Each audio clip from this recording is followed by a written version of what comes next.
তাহাজ্জুদের সালাত আদায় করুন। বছরের অন্যান্য সময় উঠতে পারি না, অনেকে বলে হুজুর উঠতে পারি না, কিন্তু রমাদানে সাহারি খাওয়ার জন্য তো উঠাই লাগে। কি বলেন, সাহারি খান আপনারা? হ্যাঁ, খান না? খান কে কে দেখি তো? মাশাআল্লাহ মাশাআল্লাহ। এই সুন্নত পালনের জন্য এক নাম্বার। মাশাআল্লাহ, ঠিক আছে, পালন করবেন। আল্লাহর হাবিব বলেন তাসাহহারু ফা ইন্না ফিস সাহুরি বারাকা, তোমরা সাহারি খেও, কেননা সাহারির ভেতরে বরকত ঢুকায় দিয়েছে কে? একটা খেজুর, এক গ্লাস পানি খেলো সারা দিন আপনাকে তরতাজা রাখে কে? তো সাহারির জন্য যেহেতু উঠতেই হয়, সাহারি খাওয়ার আগে বা পরে 2 রাকাত 4 রাকাত তাহাজ্জুদ পড়া যাবে না?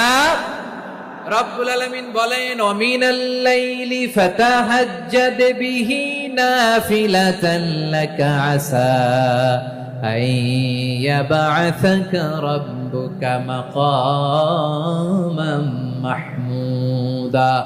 ও নবী